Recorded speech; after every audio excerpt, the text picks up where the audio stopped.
It's Thursday, July 10th. It happens to be the 25th anniversary of the Hugh Hewitt Show, the 43rd anniversary of my marriage to the fetching Mrs. Hewitt. So it's a big day, and I'm very glad to have a couple of big guests to start with. Jake Tapper and Alec Thompson wrote perhaps the blockbuster of the spring in Original Sin.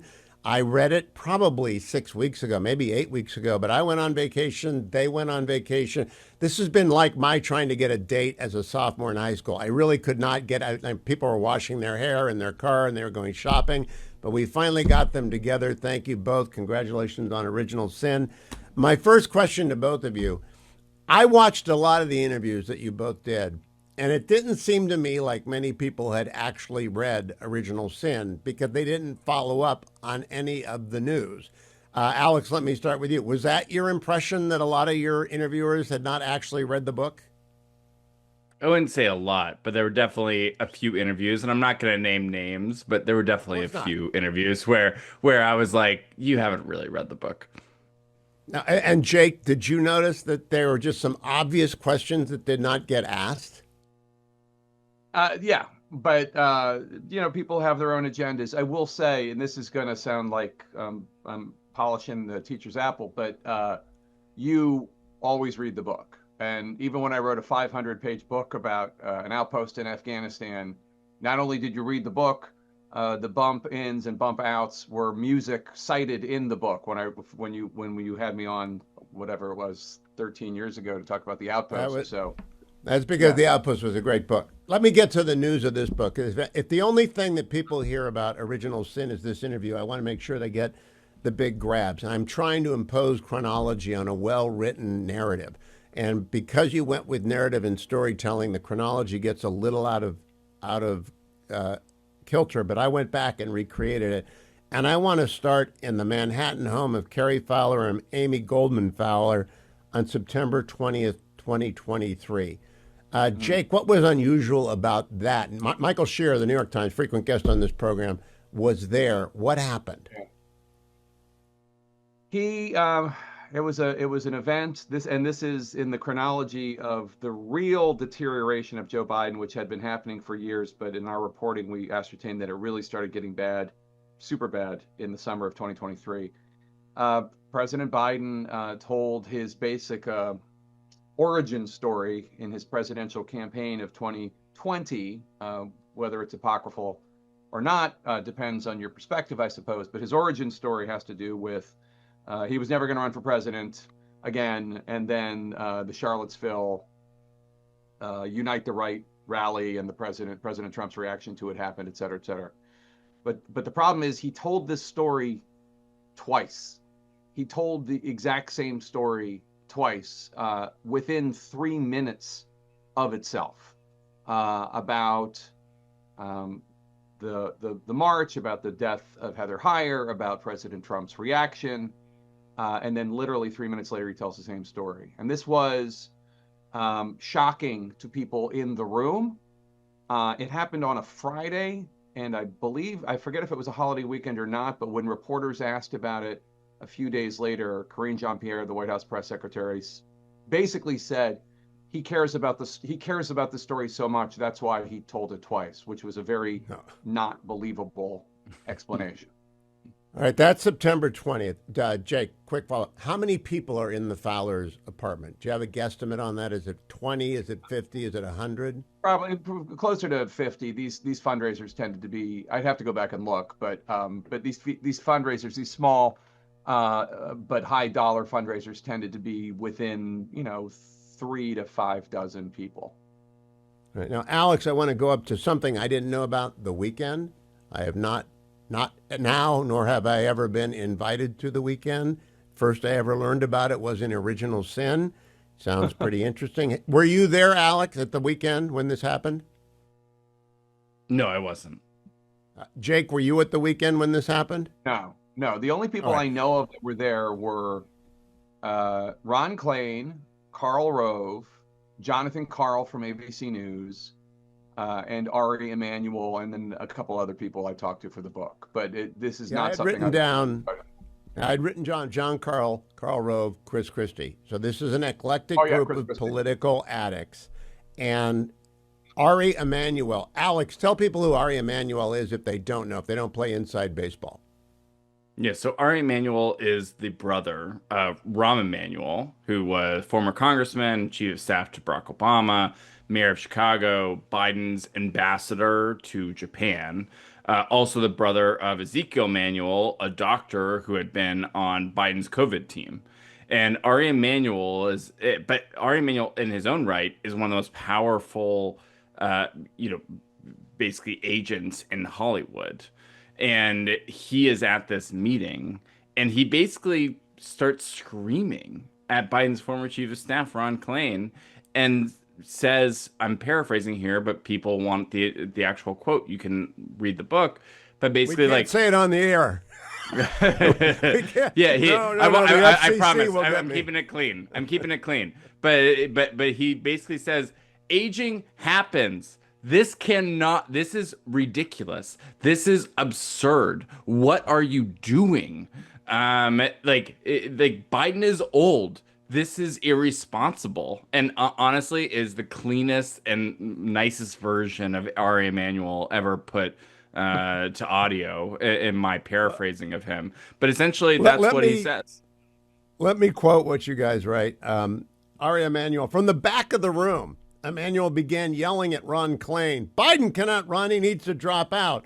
Everyone around the president, worst of all, Joe was lying. Emanuel would say Jill and Hunter and Jeffrey Katzenberg and Ron blanking Klain were lying. So he's screaming. How many people are there? That's what I want to get to at the weekend. Is it 100? Is it 200? Is it 500 people? Jake? I think it's about 100, but I'd have to go back. This is Ari Emanuel throws this as Alex notes. He's one of the most powerful people in Hollywood, the CEO of WME Endeavor.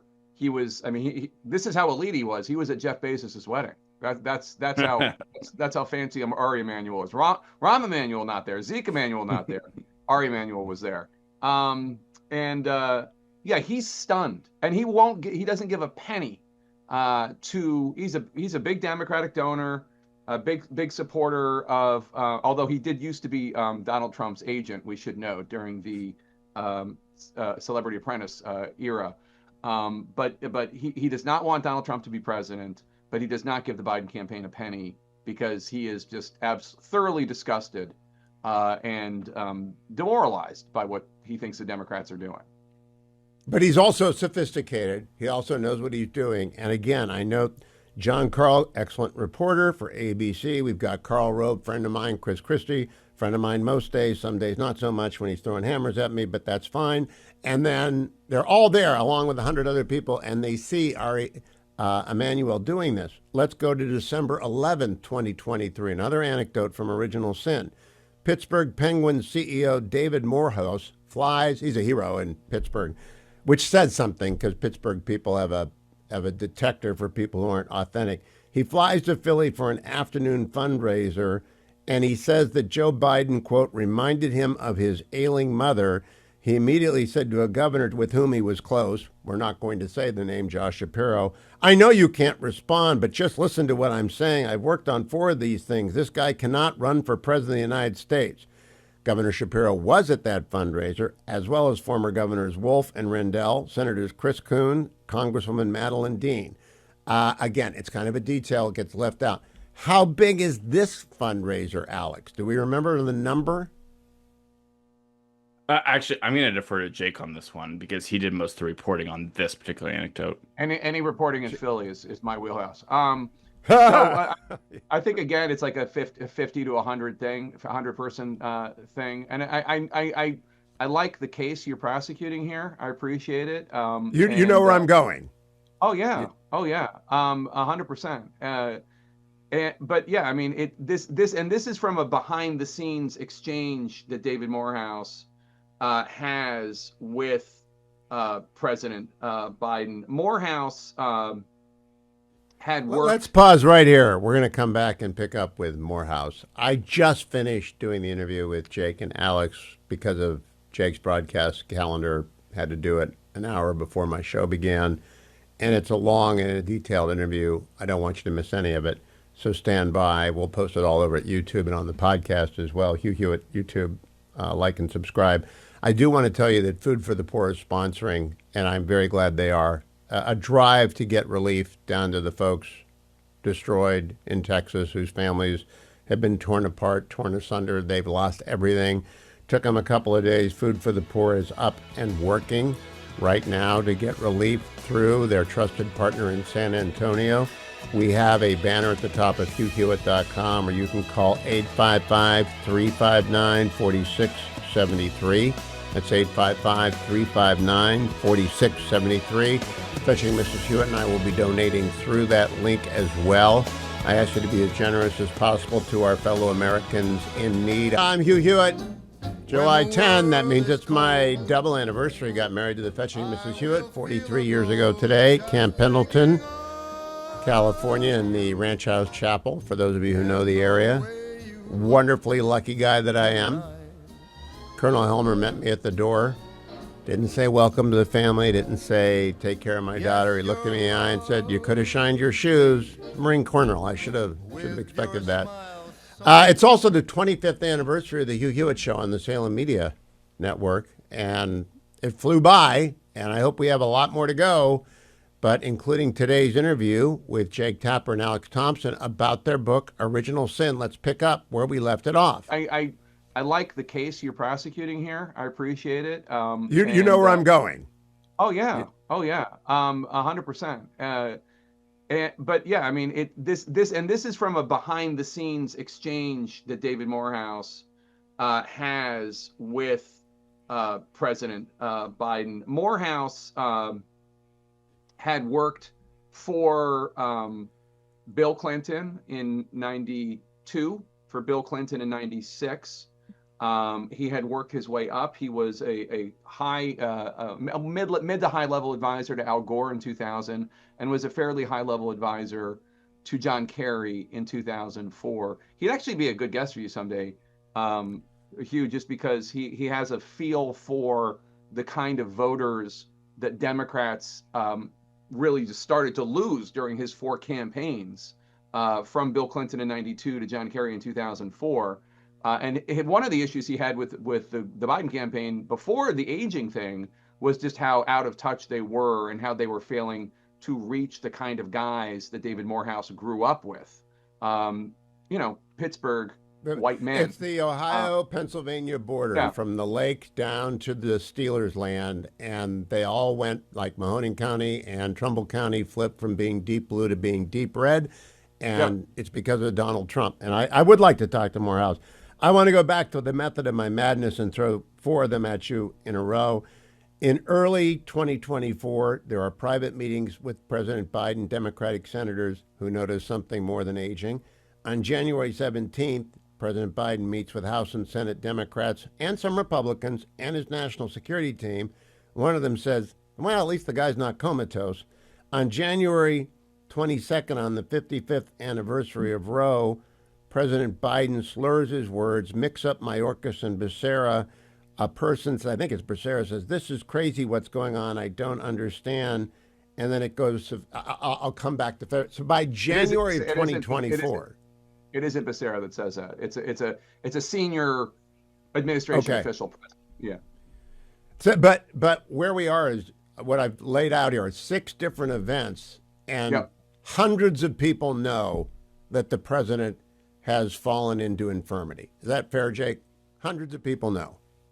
I would say it's fair to say that as of what's going on in the fall of 2023 and early 2024, hundreds of people see moments of serious ailment that cause various degrees of concern. And I would, and by the way, of all the folks and all the anecdotes you've just shared, Morehouse calls people. He calls around and he talks to Anthony Bernal, and like he actually is behind the scenes trying to say, what's going on? This doesn't make sense. This isn't going to work. And also, Morehouse is in the book expressing disappointment that, as a former top aide to the primary, in his case, Kerry and Gore, disappointment that Biden didn't have aides like him, that he would think he would have said, close the door, have the meeting with, like, you can't do this. This is not working. But your larger point that there are hundreds of people who saw what we all saw debate night behind the scenes and didn't say anything at all to anyone that we know of in terms of like trying to like reach out to people at the White House or the campaign and say, this isn't going to work. I take your point, and I don't disagree.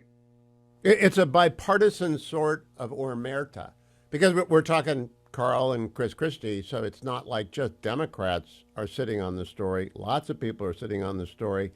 It begins to fall apart. Now, since I've got it on tape from 2022, early 2022, I always use the term, he's infirm and getting more so, because that's not a medical term. It's an observational term that lawyers can use, and people can make that judgment without being a professional. Infirmity does not mean necessarily cognitive impairment, but when the people in these rooms see him in the way, I didn't get to interview President Biden, and I think the reason is he wasn't up to a serious interview, as debate night showed. But on February 7th, he goes to the G7, and that's when he remembered meeting with Helmut Kohl. He went at the G7. He was telling the Helmut Kohl story at G7. And on February 8th, the Her report drops. Alex, would you describe the effect of the Her report on Team Biden? Because it's like a bomb going off. It's an existential political threat because the Biden team long knew that his age was the biggest political concern. The thing that makes the Her report so interesting is that, you know, a pretty senior member of the White House told me it was Robert Her finally said the thing, and you couldn't unsay it. And so, you know, the Biden team basically enlists every single member of the Democratic Party to try to slime Robert Her and try to ruin him and his career and say that he is a right-wing hack that unnecessarily talked about Biden's age in a special counsel report, which, by the way, if you read the report, especially given that the DOJ was prosecuting Trump for his mishandling of classified documents, Biden looks incredibly guilty. He is on tape in 2017 saying there is the classified stuff in my basement, and Robert Her did not indict him, basically saying he is not capable. Like, we don't think we could get a conviction because the jury would just think he's too old to be convicted. But I huge think integrity points. All right, pause it there for a moment. We'll come right back. Again, I got a lot of time with these two gentlemen today, and I'm going to play it all in hours 1 and 2. I want to tell you about Americans for a Balanced Budget, though, and their brand new website, StopHealthCostHikes.com.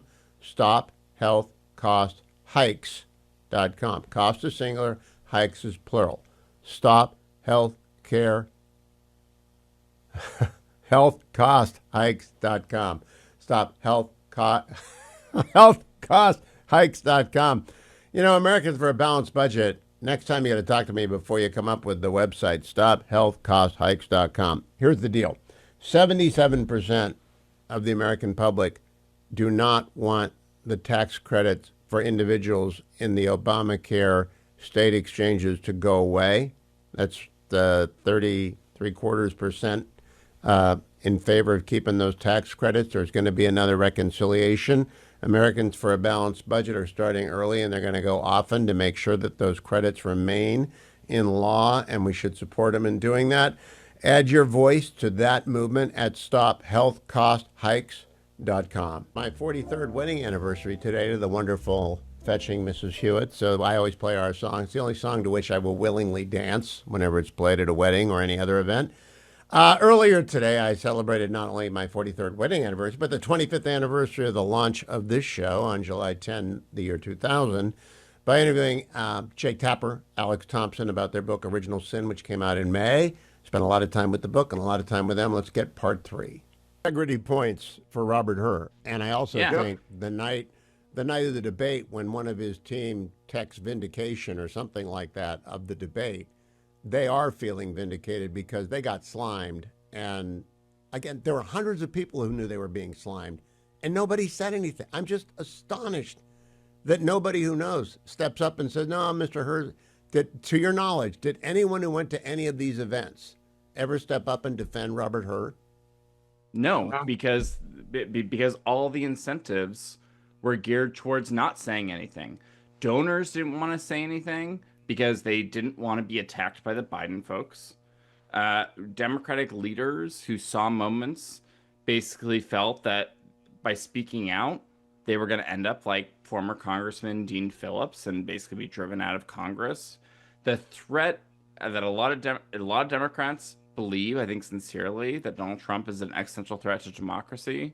And if you believe that, you can rationalize anything, including putting a person that you know is not up to 4 more years in the Oval Office.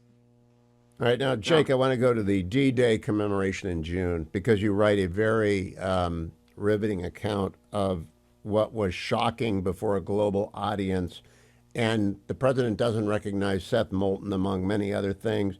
One guy grimaced at his responses. There was an interview around with David Muir that went so bad, the ABC crew were all shocked.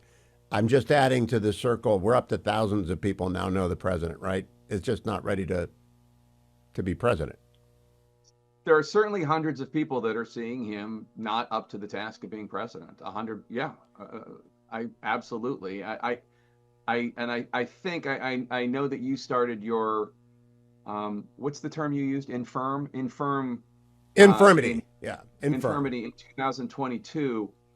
I would say our reporting suggests that some of the infirmity was visible at times as far back as 2015 after the death of his son Beau. People thought it was grief, but in retrospect they thought it possibly was much more than that.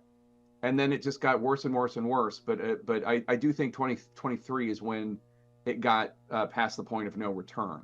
That's not just infirm because he's old. It's infirm because there is some sort of decline happening, some sort of cognitive decline. And yes, I think by D-Day, D-Day anniversary in 2024, it is hundreds of people are seeing this. Now, some people don't know whether it's just physical, right? You see President Biden walking the way he walks in 2024, and some of the Democratic members of Congress that were there at the D-Day anniversary observed that there were D-Day veterans, 99 and 100 years old, who were more spry than Joe Biden at that event. So, some of it is it just physical? Is it just he has this degenerative spine situation? Or is it also mental? And I think that there is a degree to which it comes and goes, good days and bad days, good moments and bad moments. But yes, hundreds of people have now seen this. All right, pause right there. I'll come back. Hundreds and hundreds. I think we're up to thousands. That's what I liked about Original Sin. Names, dates, details. I want to give you the dates and details of the ALEC annual meeting. American Legislative Exchange Council is meeting in Indianapolis next week, July 16th to 18th. They are going to push forward 60 pieces of new model legislation. They're going to put it to their members and say, which ones of these do we like? There are two brand new ALEC task forces going. The Process and Procedures Task Force and the ALEC Veterans and Military Affairs Task Force. These task forces get model laws drafted, and they propose them to all the ALEC members who carry them forward in the various chambers of the legislatures across the states. If you want to find out about the state of the states, sign up for ALEC's free weekly newsletter on the state of the states and what's going on in the state legislatures at alec.org/Hugh. ALEC.org/Hugh. It's only once a week. Vitally important to know what's going on in the laboratories of the state. And ALEC does it better than anybody, and they've been doing it longer than anybody. Nonpartisan, straightforward, excellent reporting, and facts, facts, facts. ALEC.org/Hugh. That's ALEC.org/Hugh for the State of the States newsletter. It's anniversary day, my wedding anniversary, 43 years ago today, and the launch of this program happened to coincide with that day on July 10 in the year 2000. So 43 and 25. Thank you to the Fetching Mrs. Hewitt for putting up with a ridiculously idiosyncratic career and life, and to Salem Media for sticking with me all these years, and especially to you folks who are listening. I do want to get back to the interview I did. I loved Original Sin by Jake Tapper and Alex Thompson because it was full of details that make up a damning indictment of everybody who knew Joe Biden was not fit to be president, ought to have called the 25th Amendment on him. We really were living in a dangerous land from at least June of 2024 forward. We didn't have a president. Lots of people knew that for more than a year and said nothing. Let's go back to my interview done last hour with Jake Tapper and Alex Thompson. You see, I noticed one theme throughout Original Sin. My father-in-law, Marine Corps Colonel, late great man, fought on Guadalcanal, Iwo Jima. He died of a combination of Parkinson's and Alzheimer's. I was the lawyer in the family, so I got to walk him through that. There are lots of references to that in Original Sin, to people who've seen aging parents and in-laws go down this slope either at a fast pace or a slow pace. But everybody knows that it's happening. What I'm astonished by is that we did not find out until the debate. So I want to go to debate day and ask a technical question first. I know because I've done them with you, Jake, and Dana, and with Wolf. You guys have the White Room. You do rehearsals again and again and again. Did Mark Preston play Trump again? Yeah, of course. Of course. You think Who Mark, played President? No one's better than Mark at Trump. But who played the president? So good. You think that Mark would pass up an opportunity to beat the crap out of me behind closed doors, to berate me? Yeah. Which President Trump did not do, by the way.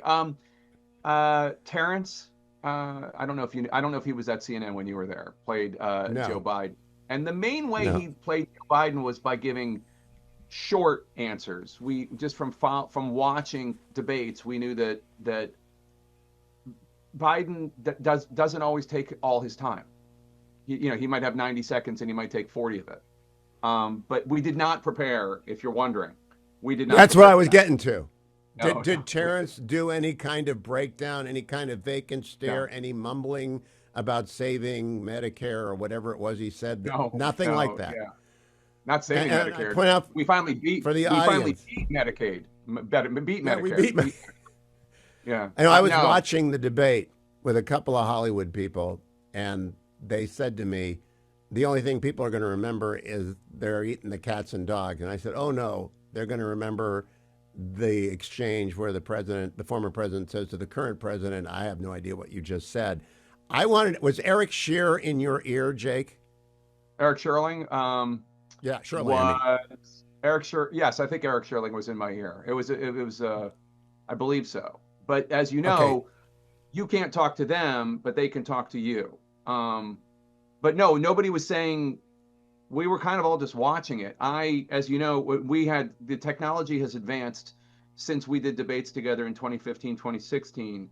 And Dana and I had iPads that you could write on if we wanted to convey anything to the team. And so I'm just curious, did anyone up in the booth, because this happened when I did it with CNN. I wasn't working for CNN, for the benefit of the audience who didn't know. I was working for Salem, but we teamed up for 4 debates. Jeff or Eric would yell into the earphone, stop him, that's not true, or go to this did anyone say, oh my God, Jake, he's out of it?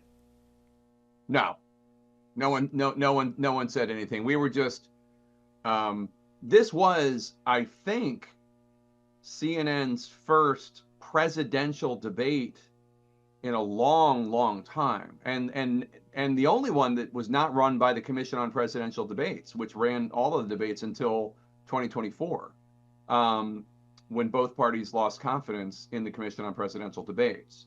So there was a lot of pressure on us just doing our job.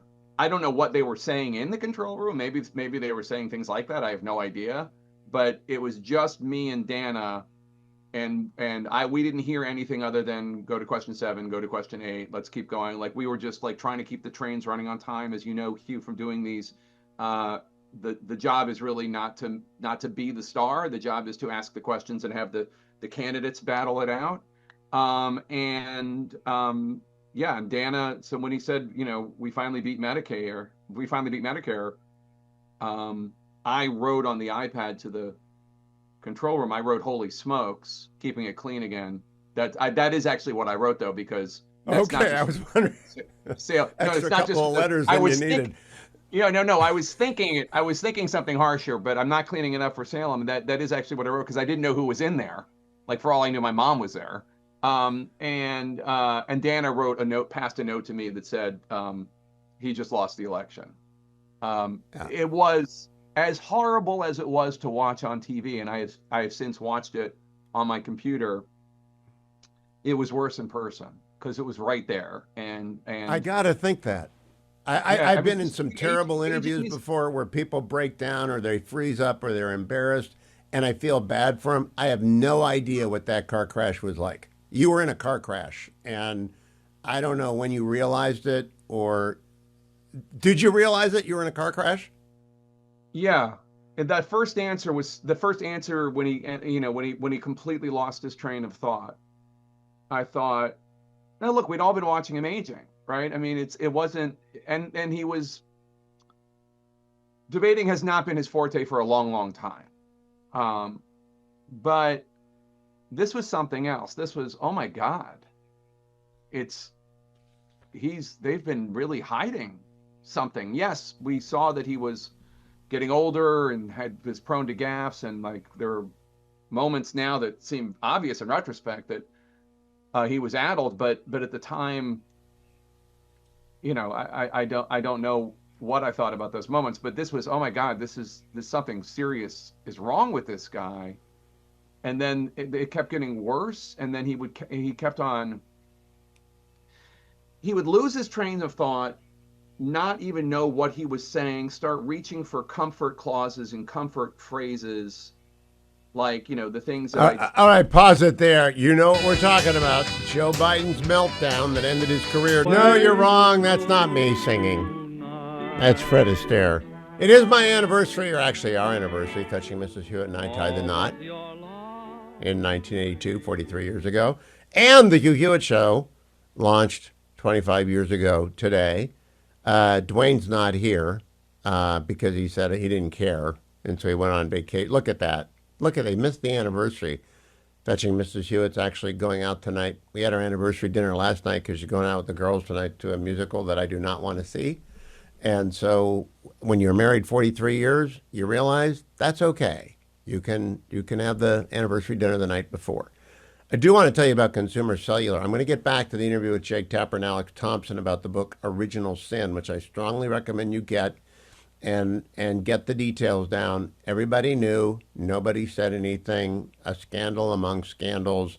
Maybe the most significant fail of American legacy media ever is not knowing the Joe Biden story. And it's fun to talk with Jake and Alex about it, and I'll do it all next hour as well. I do want to tell you about Consumer Cellular. Their phone number is 1-800-411-4454. If you're looking at the Salem News Channel screen, it's right there, 1-800-411-4454. 4454. Now, I want you to call them because you can have all the service you want and savings. You don't have to choose between savings and service. You can have them both. You don't have to sacrifice service for savings. You can have them both. But you got to call. And before you call, I would ask you, please get your cell bill out so you have it in front of you. They will help you decode it, by the way. They will help you figure out how much you're paying for what kind of data plan. Many of you have been suckered into a ridiculous data plan. Some of you got promised I'll grandfather you into this offer if you just sign up for 18 years at $5,000 a year. Something ridiculous.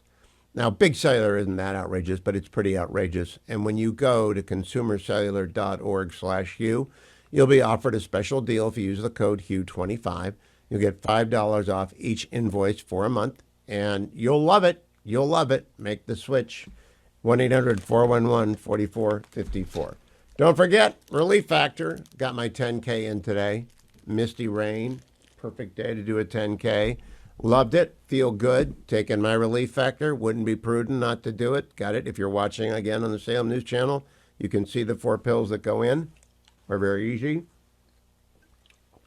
Beautifully manufactured, easy to swallow. A little bit of Trader Joe's water, and down they go.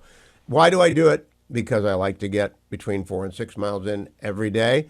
Whether it's trundling, whether it's running, whether it's walking, it's got to be moving, and you only move when you want to, and it doesn't hurt to move. If it hurts to move right now, you should try Relief Factor. If it hurts to commute right now, you should try Relief Factor. You should call them, 1-800, the number 4, and the word relief, 1-800-4-RELIEF, or go to their website, find the starter pack, $19.95 for a 3-week supply, less than $1 a day, at relieffactor.com, relieffactor.com.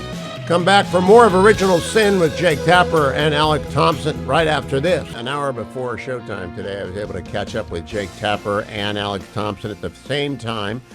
And I did an extended interview on their very good book, Original Sin. Very good because of the details it provides about who knew it and when did they know it, about Joe Biden's inability to be president. I'm going to resume that interview in just a moment. But first, I want to tell you that in the last 3 days, since the disaster struck Texas and the Hill Country, we have been waiting to see if Food for the Poor would sponsor, and indeed they are, a relief effort because they have a great partner in San Antonio that is staging grounds for them.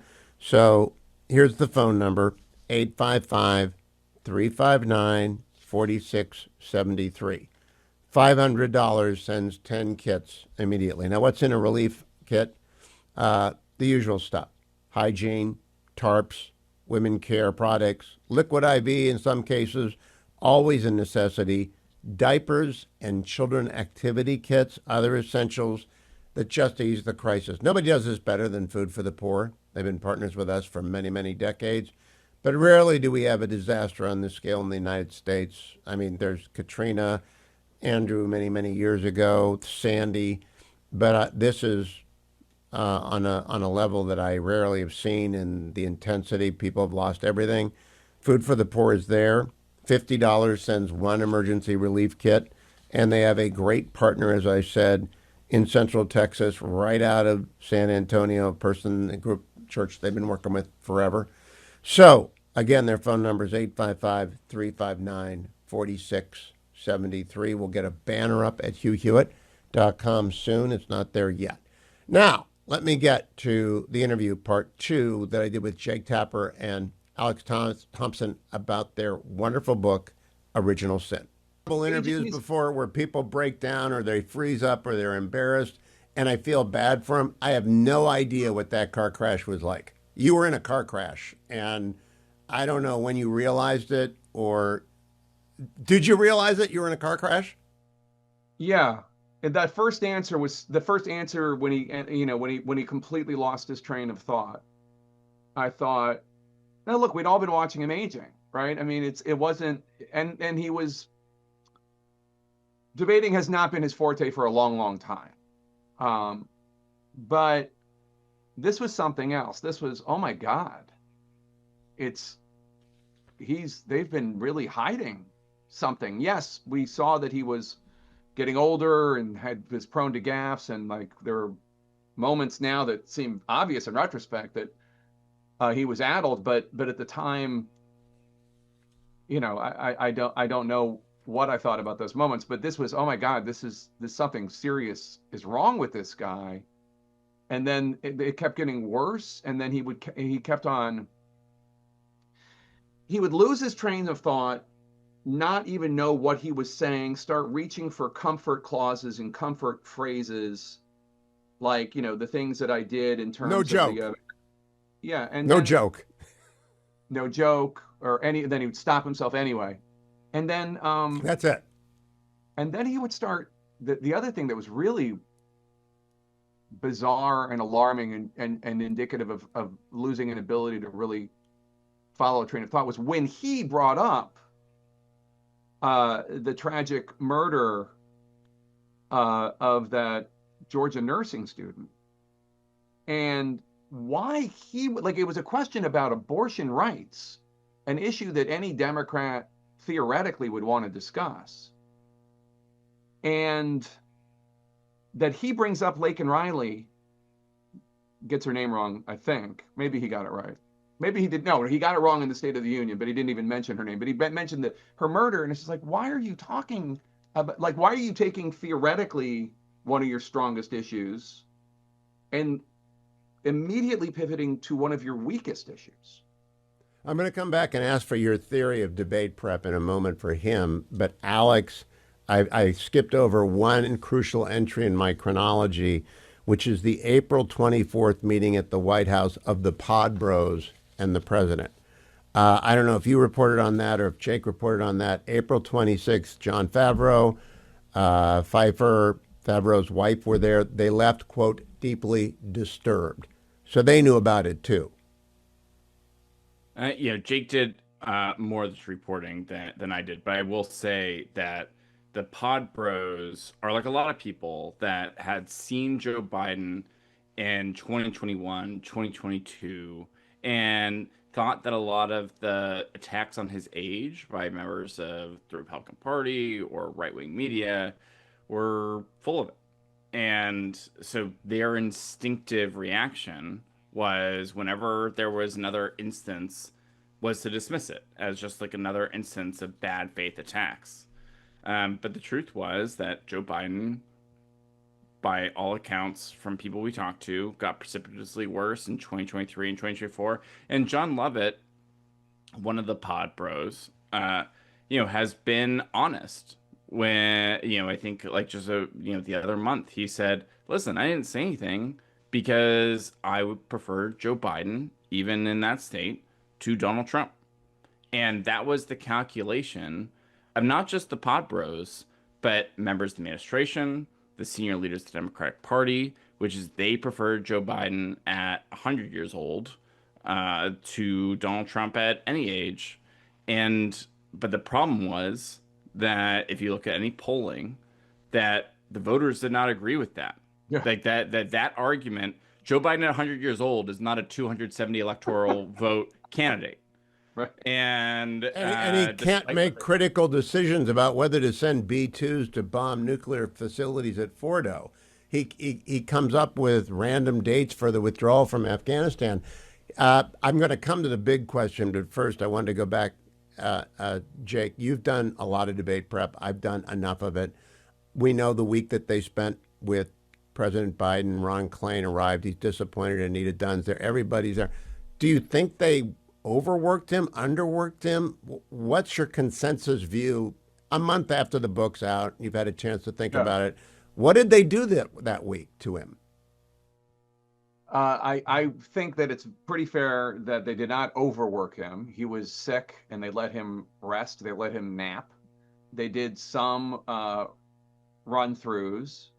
And look, at this point in first of all, yes, he comes to debate prep having done very little pre-preparation, which Ron Klain is very upset about. But the truth of the matter is that I think that there could have been let's say there were 3 presidential debates. I think that he is at the point in his life now that the odds were better than 50-50 that what we saw the night of the debate was what we were going to see. There's always a chance that he would have had a better than average night, but I mean, it's impossible to make a computation like this, but I think that that's just Joe Biden. It was a bad night, but it's not like an aberrant night. This is who he is. He is addled, and it was 9:00 p.m. to 10:30 p.m., a very late night. And he had a rough month, but guess what? The presidency is full of rough months. The idea that this excuse about the travel is, he was in Normandy and then he came to Delaware for his son's trial, and then he was in Italy for the G7, and then he went to Los Angeles for the Clooney fundraiser, and then he went to Camp David for prep, and then he went to Georgia for the debate. It's like, it's so much travel. That's not so much travel for a president. That's a travel-packed month, but that's what presidents do. I mean, all the time. Indeed, what presidents do. We'll come back for more of the interview. It's all posted at my YouTube channel, Hugh Hewitt YouTube. I'd appreciate it if you liked and subscribed. Also appreciate that you remember this is the Relief Factor studio. Took it in the first hour. I remind you about it in hours 2 and 3 because it really does work. Got my 10K in this morning early. I'm missing my grandchildren, but it's also easier to get my miles in when they're not here. And so when they're not here, I gotta get my miles in. And so I did, even though it was somewhat misty and a little bit rainy. Didn't bother me much. I was listening to a very interesting podcast by the fellows over at Ruthless. Actually, remarkable podcast on John Brennan and his culpability or alleged culpability. I encourage you to listen to that, but I encourage you to get Relief Factor. Call 1-800, the number 4 and the word relief, 1-800-4-RELIEF, or simply go to their website and find the starter pack for $19.95, less than $1 a day for 3 weeks, and you use 3 on the first week, 3 a day for the first week, 2 a day for the second week, 1 a day for the last week. You got the levels up in your body of Icarian, curcumin, resveratrol, and omega, and you'll feel better, and the minor aches and pains will go away. So call them, 1-800, the number 4 and the word relief, or go to their website, relieffactor.com, relieffactor.com. And it is my wedding anniversary. I always play our song, the one that will always get me to dance, no matter how badly I dance, with the Fetching Mrs. Hewitt, my bride of 43 years ago today. Camp Pendleton, Ranch House Chapel, for those of you who know the geography out there. Great place to get married. Also, the 25th anniversary of the launch of the Hugh Hewitt radio show, syndicated now also on the Salem News Channel. 25 years ago, July 10, 2000, wild ride, and it went by fast, and I don't know how many more years we'll do this for, but I hope they're as much fun as they were today, because an hour before the show, I sat down with Jake Tapper and Alex Thompson, finally caught up with them about their book, Original Sin, which I read closely, took notes, and we discussed in depth. Let's go back to that interview. So it is after the debate. Yeah. I just can't. I have no idea why they let him walk out that day. I would have actually canceled if I had seen anything like that. I would have taken the heat and said he's sick. We'll reschedule. Yeah, he has COVID. President Trump said anytime, anywhere. Congresswoman Annie Custer said after the debate. She joked about. I think this is in the book. Like, didn't you guys have a positive COVID test sitting around somewhere that you could have used? I mean, like. What was the riveting part of the book is getting him out. That is those 3 weeks. It just dislodging Team Biden from their sinecures and the machine that they had built that kept them all in clover is riveting, but I want to make sure I leave enough time for the most important question. And I've asked a couple of Democrats this, and Ro Khanna comes on the show. Rose Fearless. He'll talk to you about, Chris comes. They all have their answers. None of them are good. Was he competent to be president from July of 2024 on, and should the 25th Amendment have been invoked, Jake Tapper, knowing what you know about being president?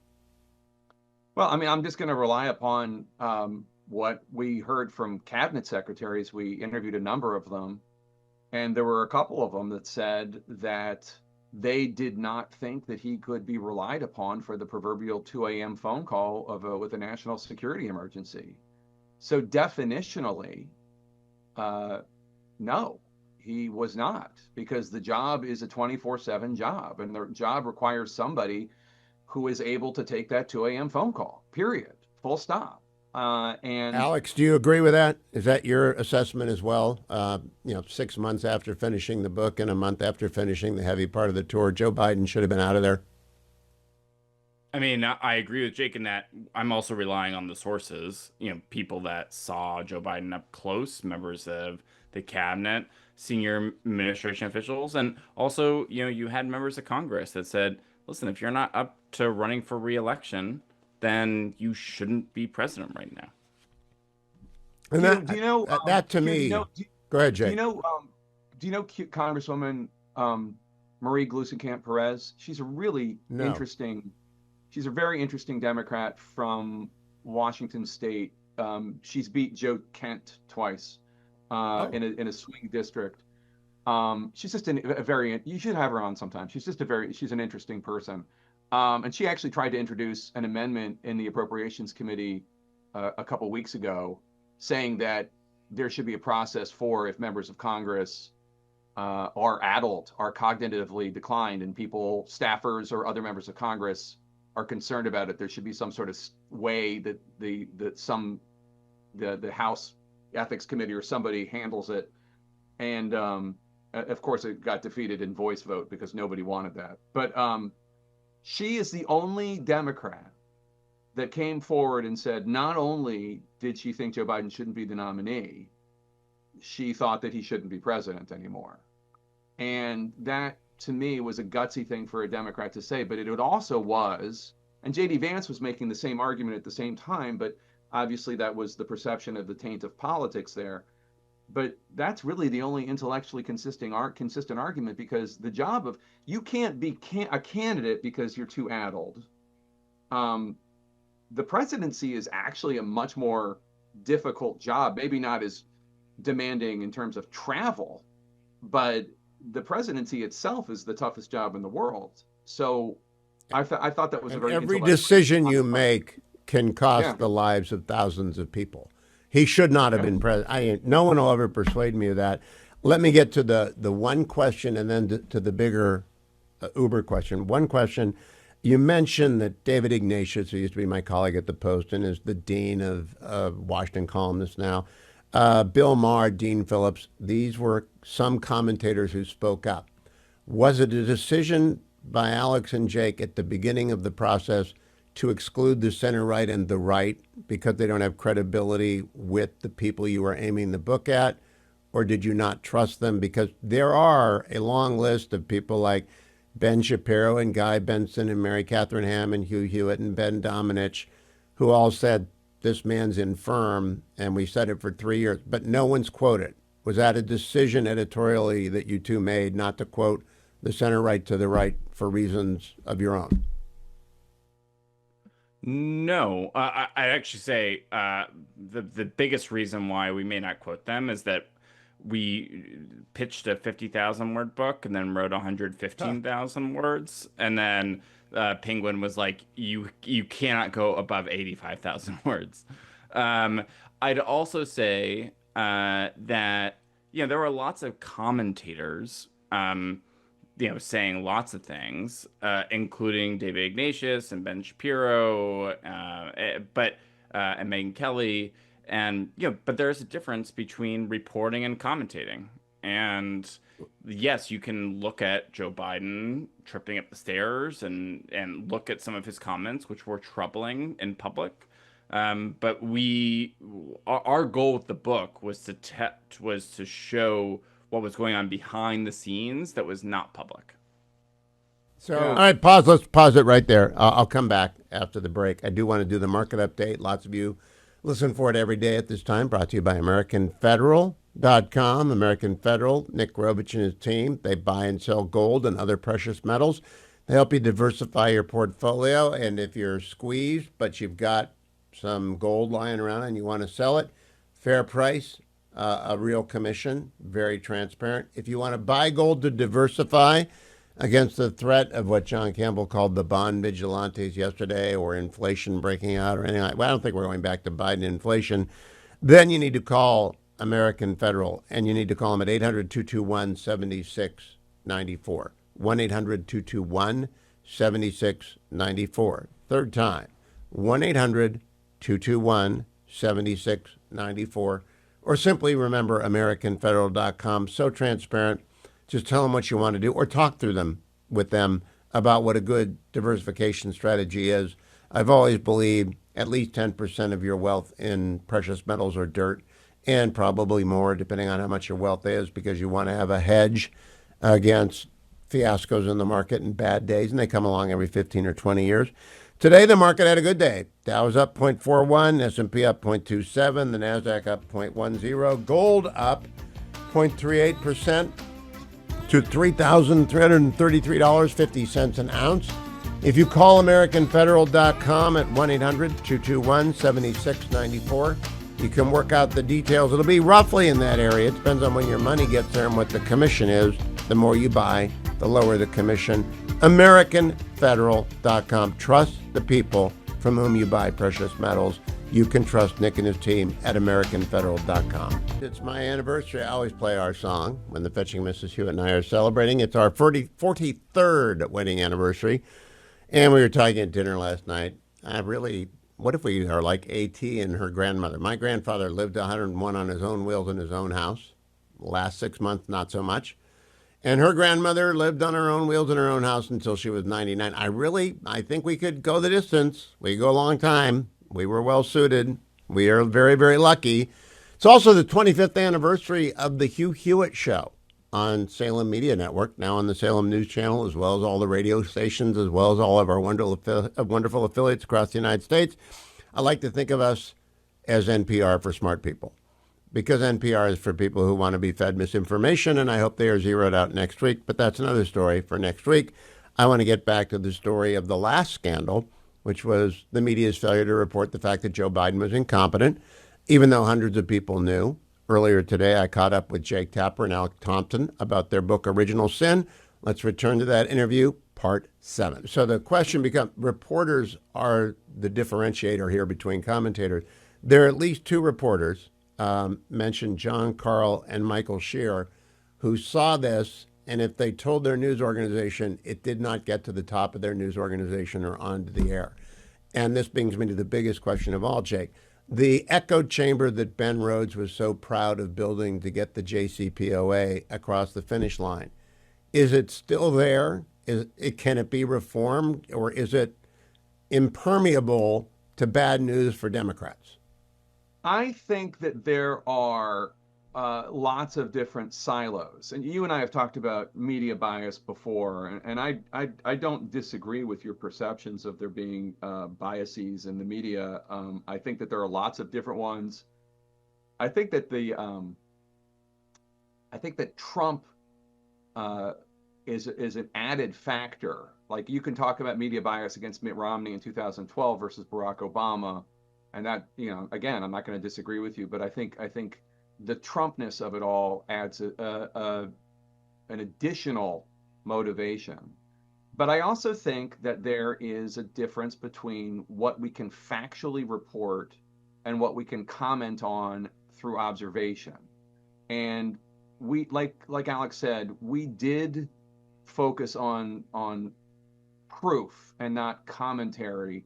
Yes, there is an allusion. There is, I think, a sentence that includes Ignatius and Marr, just to give them their due, as people in the chamber that you're talking about that were willing to take a risk and say what was obvious to you and to so many others. But I think beyond that is the omerta of all these Democrats who saw everything that you're talking about and were not sharing it with people beyond Ignatius, beyond Peter Baker, who had a couple pieces there, Michael Shear, who had a piece there, beyond Alex, who had pieces. Like, there really was an unbelievable conspiracy of silence. And the punishment meted out on Annie Linsky and team at the Wall Street Journal. It was brutal, and it was intended to be. Am I right? I mean, they intended to send a message. Siobhan Hughes and Annie Linsky wrote a piece at the beginning of June 2024 that was titled something like "Behind the Scenes, Biden Shows Signs of Slipping." It was a piece that was assigned after the Her report came out. And to their credit, Linsky and Hughes and their editor, wrote the best story they could at the time that told many of the same stories that we have in the book, except ours, our people were willing to talk a little bit more and be identified as a Democratic source. They weren't able to even get that because there was such fear in the Democratic Party. They wrote their story. It was true. They were attacked savagely by the Biden White House, the Biden campaign, by Democratic members of Congress who scarcely a month later would be behind the scenes clamoring for Biden to drop out. And let me just say, and we have feted Annie and Siobhan throughout this book tour, but let me just also say, like, that was, and I'm speaking for my observation of what they went through, is that this was traumatic for them. It was very traumatic for them, because if you're a journalist, all you have is your reputation. All you have is the desire to get stories correct and break news and get the facts accurate. And they did. And yet they were treated by Democrats, by Democratic members of Congress, and even by some of their own colleagues as if they were pariahs. And that was horrific. what can be done to Pause right there. We'll come back. It was horrific. I wanted you to hear all this, so we'll push it back a little bit. Annie Linsky and her colleagues deserve all praise, as do Jefferson. It's my anniversary, not only of my wonderful marriage to my wonderful fetching Mrs. Hewitt for 43 years, but also of this radio and now television program. 25 years young on the Salem media world, on its radio network, on our wonderful affiliates, on the Salem News Channel. Thank you for joining us. Let's get to the conclusion of my interview with Jake Tapper and Alex Thompson about their book, Original Sin.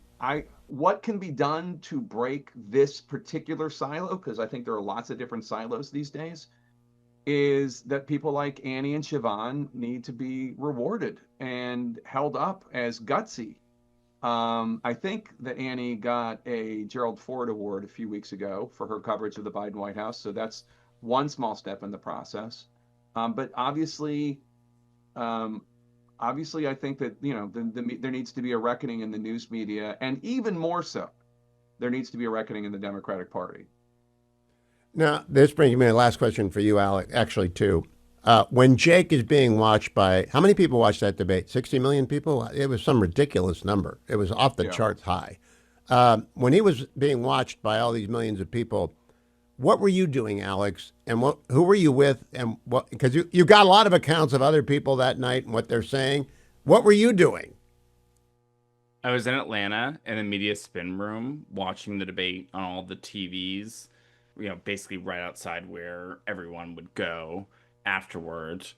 And, I, as someone that had been covering Biden's age pretty aggressively for a while, I remember I had, like a dinner with a few reporters, including David Weigel, right beforehand. And Weigel, I remember, said to me, he's like, I think people are discounting the possibility that Biden is a disaster. And I was like, yeah, I think that's possible. And everyone around the dinner was like, yeah, sort of shrugged. And then I remember someone that was at that dinner within 10 minutes was like, vindication for Alex. And it was like this surreal experience of, as someone that had been covering him, I was, but was told repeatedly, including by people that I trusted, that I was wrong, to see it and be like, oh my God. And, and then, right. So after the debate, the spin room is surreal because the Trump people come in a stampede. They're everywhere. and then for 20 minutes, no Biden people show up. None. There is like the first 20, and it's just this like weird. I've never been to a spin room where only one side is in the spin room. And it's like people are asking us if we want quotes, which is like this unique experience. And then eventually, the Democrats come in this sort of phalanx of, I think it's Mary Trump, Gavin Newsom, and Raphael Warnock. They take like 5 questions and they get the hell out of there. And it was this, and I honestly, I had a hit at 5 a.m. the next morning, and I didn't sleep the entire night because it was just like, it was after like election night 2016. Yeah. When you've been a part of something, or you're watching something historic unfold, I'm not surprised. Gentlemen, that's 45 minutes of your time. That's a lot of time. I appreciate it. It's a very fine book, and I think it puts on the table for future campaigns. Everybody's got a responsibility. If you see something, say something. There are hundreds of people that could have saved the Democratic Party from that and might have gotten a different nominee. I just think the profound irresponsibility of everyone who was party to this is the contribution that Original Sin makes. Time for one bonus question. I've never heard of Anthony Bernal before. I don't run on Democratic circles except the guys who are my age. Alex, you first. How do you sum him up? Is he going to have a role ever again in any White House? No, but I don't think he wants to. And I think that speaks to his power. His entire life has become about the Bidens. And it is very telling that on Inauguration Day, when Trump's Inauguration Day, earlier this year, he updated his LinkedIn to be chief of staff to the post-Biden office. And it has struck many people that when he has talked about it, he talks about their post-presidential office, meaning not just Biden's, but Jill and Joe Biden's. He is Jill's. So I know who he is in my world. I worked for Nixon out of college. Jake, you remember Chuck Colson. Is Anthony Bernal his Chuck Colson? Oh, wow. That's a I haven't been asked to compare. I've been asked if how this compares to Watergate. I've not been asked how to do a player by player like that. I don't know. Or Jeb Magruder or Bob Haldeman. Well, Chuck, who was a friend of mine, famously said he'd run over his grandmother if it helped elect Richard Nixon president. So it sounds to me like Bernal is that kind of a fanatic. Yeah, but I do think his allegiance was to Jill more than to Joe. And I would say, and this is not in defense of Anthony Bernal or Annie Tomasini or Mike Donnellan or Steve Ricchetti, but I would say when people ask us who we think is the most responsible for what happened, it begins and ends with Joe Biden and then Jill and then Hunter, maybe even Hunter before Jill. But he's not a husk of a man. I mean, he was the president of the United States with cognitive abilities enough to know what was going on. He was the opposite of Dunning-Kruger, the Dunning-Kruger theory that stupid people don't know how stupid they are because they're unaware of the vast amount of knowledge that they don't have. Chance Gardner, yeah. Yeah, this is the opposite of that. Joe Biden is fully aware of what he is not capable of doing anymore and was hiding a lot of that from the public as much as possible. I think that at the end of the day, and again, I'm not absolving the people around them, but at the end of the day, Joe, Jill, and Hunter were the ones that drove this train off the cliff. I agree with that. And on that note, I'm going to let you two go. Original Sin is still in bookstores. You can get it at Amazon, Barnes & Noble. It's going to be a standard reference work for the campaign of 2024 and terrific reporting. Jake and Alex, thank you for your time. I appreciate it very much.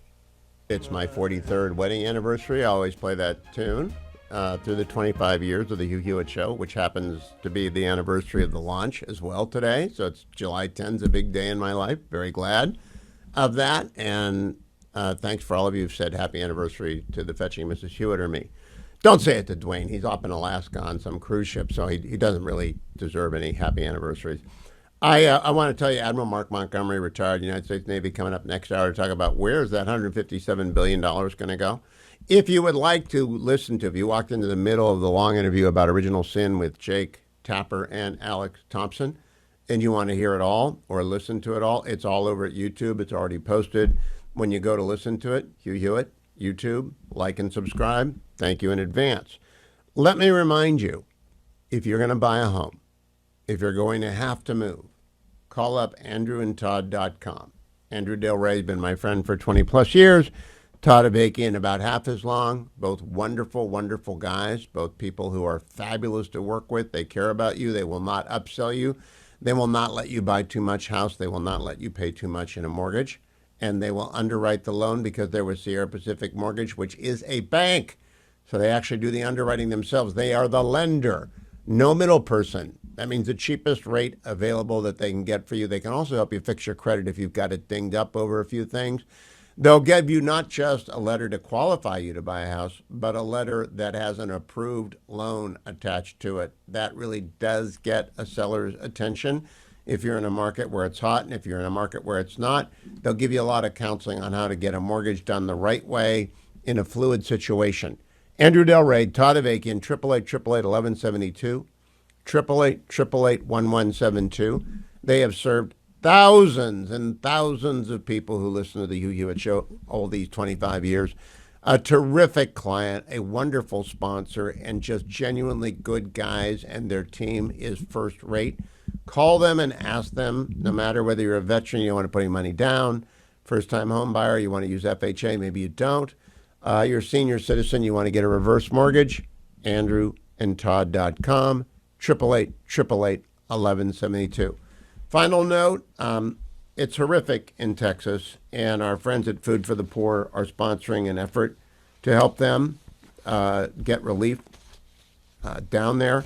The phone number is 855 359 4673. $50 pays for one emergency kit. It has all the basics: hygiene, tarp, a little bit of clothing, stuff for kids, the sort of stuff you need to get through a week or a couple of weeks in a hotel or a motel.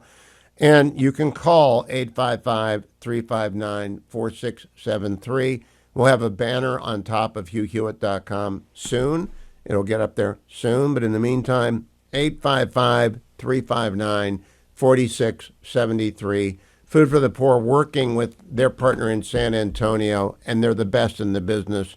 Trust that your money goes to help those people. It is the 25th anniversary of the launch of this program, but far more importantly, it's my 43rd wedding anniversary, so I always like to say happy wedding anniversary to the fetching Mrs. Hewitt. In the first 2 hours, I talked to Jake Tapper and Alex Thompson about the fiasco that's behind us. Now I want to look at what's ahead of us and what happened on July 4th. President Trump signed the One Big Beautiful Bill. In it was $157 billion in defense spending. So I've asked Admiral Mark Montgomery, retired now from the United States Navy, to join me. He's a senior fellow at the Foundation for Defense of Democracies to walk through this. Admiral, thank you for spending a half hour. $157 billion. You think we can get down to the specifics of where the money's going in a half an hour? I think so, Hugh. Yeah. What was your general reaction to the spend and its priorities?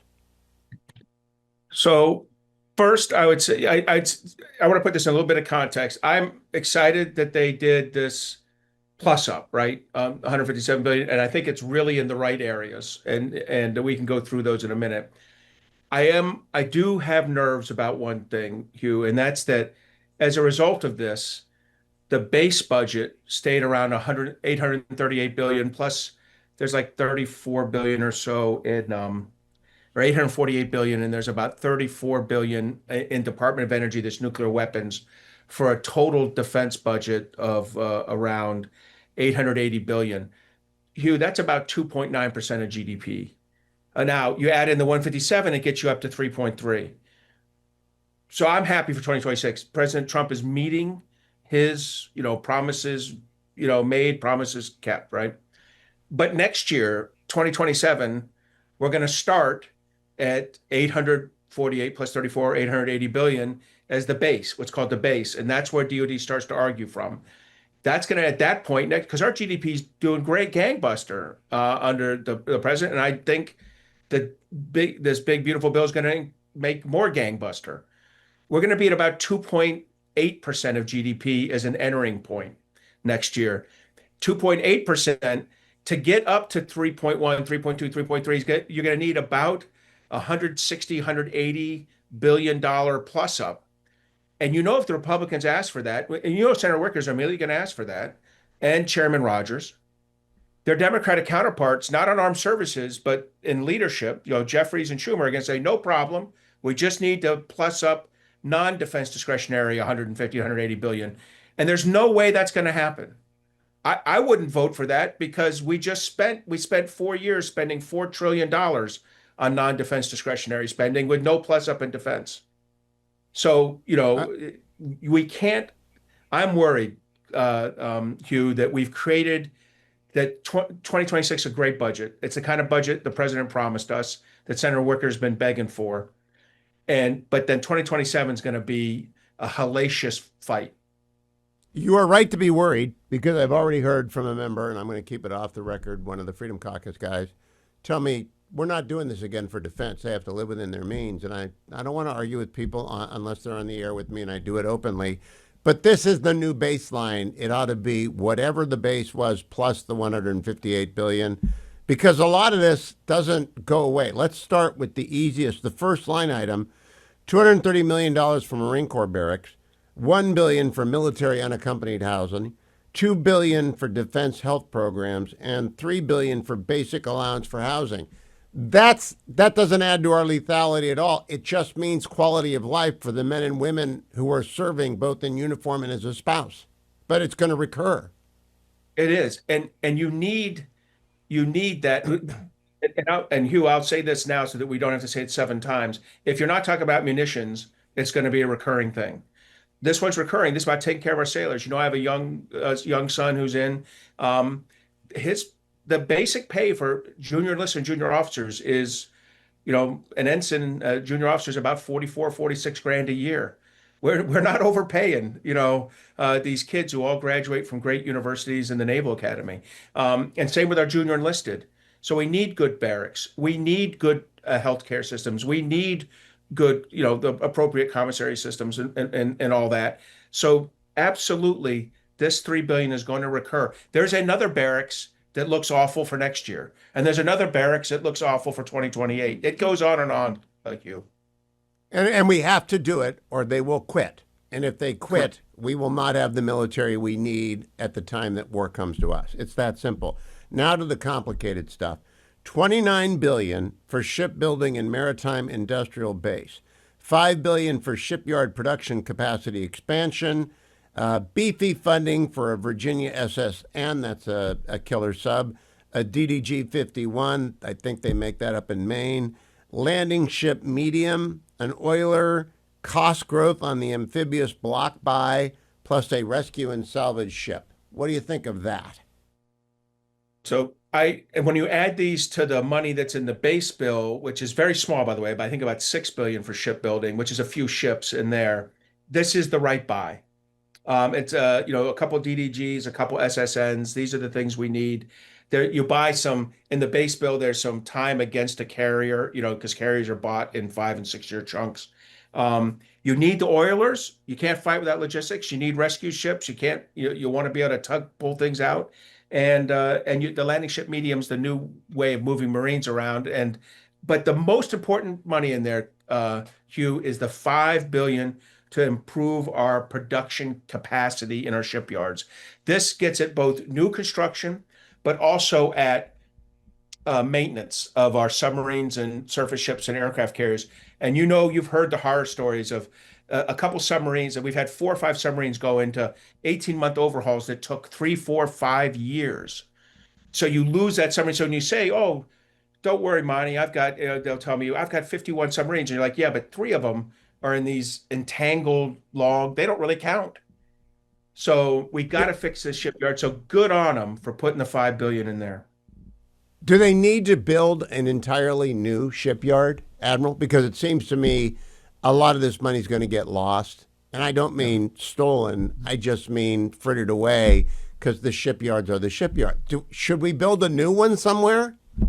So I don't know if we need a new final shipyard, a new delivery yard. We do need to use other yards that exist out there that we're not using to do production of parts of ships. You know what I mean by that? In other words, we may not need another yard that launches ships. But what we need are smaller yards to be able to do Department of Defense business and be able to provide parts that go into the finishing yard in Maine, in Pascagoula, Mississippi, in Virginia, in Connecticut. Where we build ships. So we do, and in Alabama, where we build these ships. So we do need more supporting yards, and I think you'll see that. A whole new yard, when you're screwed up, you don't like to put too many variables in play at once. I would get on fixing our public yards and our private yards and limit it to that, and then think about whether you need to actually build a whole new yard. All right. Next question. There's $5 billion that was a surprise for autonomous SUSV, MUSV, UUV. I have no idea what those Vs are, but $5 billion is a lot of money. What is that? Now, the good news is this can be spent, the 157 can be spent over a number of years. Because if you told me to spend $5 billion on air unmanned vehicles, surface unmanned vehicles, and undersea unmanned vehicles, which are what those 3 are, you might as well take a big 55-gallon barrel and start feeding the dollar bills in, because you'll be burning them. But if you spend this money over years, this is what the Navy needs. The Navy, this has not been a shining center of excellence, the USV programs, but I think they understand where to go on this. And I think Secretary Phelan is going to give a lot of guidance. And I have a suspicion that Deputy Secretary of Defense Feinberg will be over his shoulder on this. And the issue is probably putting some serious investment in the MUSV, the medium unmanned surface vessel. And if we're smart, we won't make it optionally manned where, oh, we build, people. The whole idea is to reduce the cost of this over time, life cycle maintenance, make it truly unmanned. You can put a module on there with a person there if you need it once in a while, but really, and they got to be able to fire weapons. They got to have sensors to detect the bad guy, so you can put them forward, take the risk with them, and then weapons so that they can carry missiles, so that our smaller surface combatants, the new Fincantieri produced Constellation class frigates, from Green Bay. I know I hate to say that to you, but from Green Bay are so that they don't have a big missile battery on board, a big missile inventory. But if you have one of these unmanned surface vessels with them with a missile inventory, suddenly they're a flexing ship. So from my perspective, MUSV is critical in this. And I think you'll see good investments here, but it better not all be in 1 year. If it's in 1 year, I'll go down to the money burning party with you. All right, Admiral, 4 things in a row.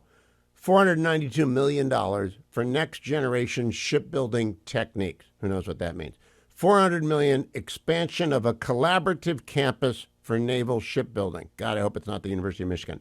$450 million application of autonomy and artificial intelligence to Navy shipbuilding. $500 million for advanced manufacturing techniques. $500 million for additional dry dock capability. $450 million for maritime industrial workforce development programs. It goes on and on like this. Does this mean anything to anyone, or is it just pots of money? This means something to me. It can two things be true. It is pots of money, and it means something to me. And what I'll say by that is this could easily get in that barrel and be burned if we're not careful. Yeah. But if we do it right, this is about building the ship. This is about transitioning the United States to the shipbuilding of the future. And unfortunately, we have to spend a lot of money because unlike Korea and Japan and China and Finland, we haven't transitioned our shipbuilding to the future. And so this additive manufacturing skills, the workforce development, and it will not be at the University of Michigan, because if I were doing this, this is not college graduates. This is about having exquisite jobs, STEM, science, welding, electrician, ship fitter jobs for high-end work with additive machine production for the 21st century, right? So this is not what you're getting at high school right now. When we get a high school graduate, she or he can't do this. And by the way, she or he doesn't want to do it because they don't know about it. So part of this is about explaining it, getting kids interested in it, and then recruiting them into our shipbuilding industry. We have a problem in the defense industrial base and workforce. We have a severe problem in the shipbuilding industrial base. And so the last administration did start this with a Blue Forge Alliance work, but this is building on it, putting a chunk of change into it, and then also paying for the upgrade. Now, one of those in there, the dry dock, that's a little separate. That's about fixing a current problem in your current shipbuilding. But the rest of that money is about building the future shipbuilding. If you talk to Newt Gingrich, he'll tell you, we've got to transition. This is where we need to go. He's thought about this a lot. If you want to see it, go to Korea. Because Mr. Newt's coming on next week to talk about his new book in which he talks about procurement reform. I'm just curious, and we have a minute to the break. Is there someone already designated at the Pentagon who's going to be, he or she is going to be the be-all and end-all, the seer of all things and the spender of all dollars? Do we know who's going to be in charge? 1 minute. So for each of these, you're walking me through 10 issues, and I will tell you there's 30 people in charge, right? Because that initially on the barracks, it's different services. But on this one, look, a lot of these are Navy shipbuilding issues. So it will eventually fall in Naval Sea Systems Command, and then there'll be, a civilian counterpart in the Undersecretary of the Navy. And there'll be 2 people. I hate to say there's 2 people in charge, but there are. Look, we have not done well on this, Hugh. This is not, as I said, USVs and then shipbuilding have been 2 black holes for bipartisan level, 12 to 16 years. But I think fix this. Admiral Mark Montgomery, retired United States Navy, is my guest. We're doing a quick run through about 158 billion. Admiral, I want to put two big numbers on the table for you. $25 billion for Golden Dome for America, resources for integrated air and missile defense, and then $25.3 billion for munitions, missiles, and counter UAS. Again, how in the world do we spend that wisely, and over what time frame will it be spent? So let me take them separately then. So the munitions will be spent over, part of it is to maximize our procurement from the existing line. In other words, if somebody says I can build 400 Hellfires at this plant and we've been building 300, it takes us right up to 400. And this is on all the systems where we're low, which is about every munition. And then the second is to increase the ability to produce weapons, and that's a little bit of the money that goes into that as well. And look, this will be feathered over a few years. This, we're of the 158 billion, I think 113 to 117 billion will actually be spent in the first year. So the munitions might be some of that hanger-on stuff that you see spent over 2, 3, 4 years. But I think a lot of it will be up front, especially any kind of improvements to production levels. This is needed. Hugh, I cannot emphasize enough that munitions was the bill payer for 20 years, from the end of the Cold War. The only munitions we took care of in OEF were the stuff that the Army was using forward. We really did munitions as a bill payer. So that's what do you great. mean by the bill payer, Admiral? I don't understand the term of art there. So if a guy like me at Paycom said I need 100 of these long-range strike missiles, by the time I saw it, because there'd be cuts by the services, cuts by the joint staff, each one would say, "Don't worry, Monty.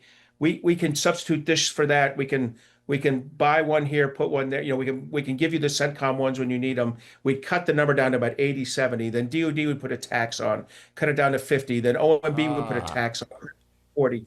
And then when the House got it, they're like, well, they asked for 100. You're doing 40. We'll make it 30. And so it became this bill payer along the way. I get it. Now take me to Golden Dome. You spent a long time as the executive director of the Cyber Solarium, so you kind of have a good idea of what is possible. Are we putting too much or too little into Golden Dome?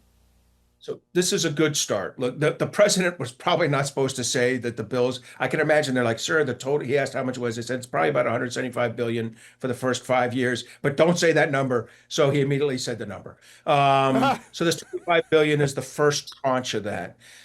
Look, you could not, again, burn it in a barrel, spend it right. This one's going to be up in the air. The great news is we've got a great 4-star general coming in from the Space Force, the deputy vice chief of the Space Force, and Mike is gonna be able to manage this properly.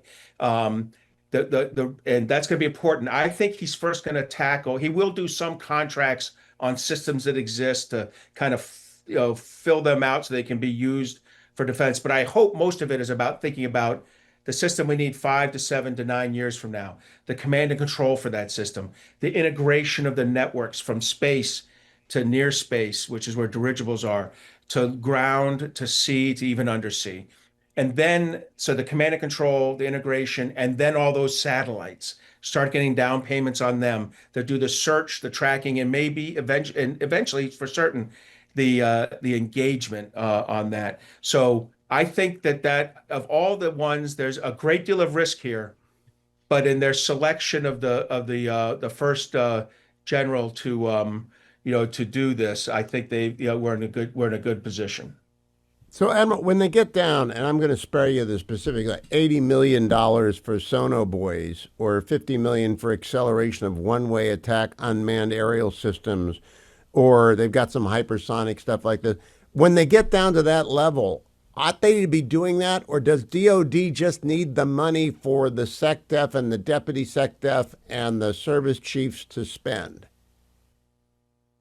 So, well, the services love to hear you say that. So does the SecDef. Congress doesn't work that way. The department proposes and the Congress disposes, which means they assign money to very specific lines.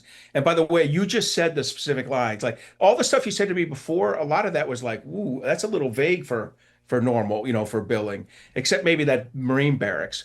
The rest of, all this other 500 million for that, 400 million for that, that was pretty vague.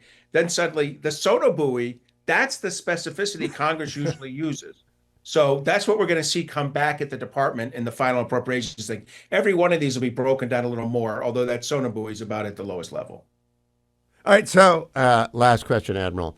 If you were king of the world, would you advise the SecDef and the Deputy SecDef to put a specific team on tracking this money? Because if it goes like Build Back Better or the Inflation Reduction Act, it'll be a disaster at the end because we won't have a product, a deliverable. How would you keep track of the money? So I think they have to do, they have two options here. They can very specifically assign these. And, like I said, Mike Gutlein at the Golden Dome, doing that. I don't think he needs someone on top of him. He's given his 25 billion. He's given his tasking. Go do it. We put a 4-star in charge. Go do it. Right. Shipbuilding. It's Secretary of the Navy Phelan. Do it, or we'll get a new Secretary of the Navy. And I think he'd say, I accept that challenge. I do think there's a few of them. The munitions one, I might start thinking about a munitions czar. The Biden administration kind of had one for a little bit, one of their assistant secretaries. I might pull someone out and say, this is really you. If this doesn't go right, I'm coming for your head. So I might on one or two of these, I would do that because they're too dispersed below the level. That 23 billion, that 25 billion goes away too fast. But for Golden Dome, no. His name's Mike Gutlein. If he doesn't do a good job, find another 4-star. His name's Secretary Is Phelan. the Pentagon, are they prepared to sell their efficiency and deliverability? In other words, are they set up to tell the public what they're doing with the money and why it's a good investment? Because that's never been there. I've been doing this for 30 years. No one's ever been able to do this. So you're saying, are they good at selling something that they haven't done well? Not yet.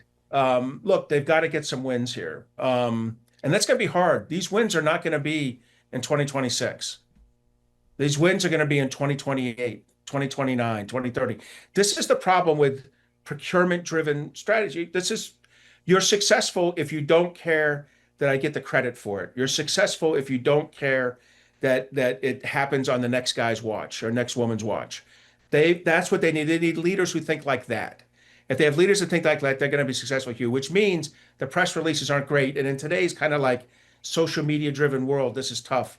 I will say there's one great set of oversight eyes on this working for Vote are Tom Williams and Jerry Hendricks, running at OMB, running the defense oversight. And I think those two men are really good people at this, and they both have deep questioning attitudes, and Secretary Hegseth will come to appreciate that. I don't believe he'll ever say that out loud.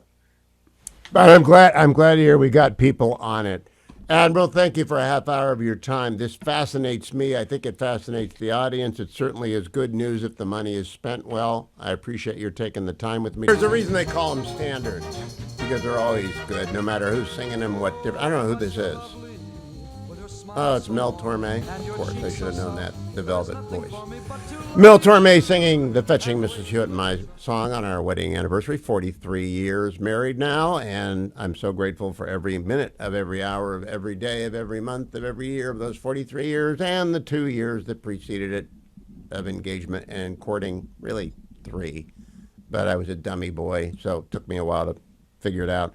I want to tell you something that doesn't take long to figure out. It is a desperate situation in Texas, in the Hill Country.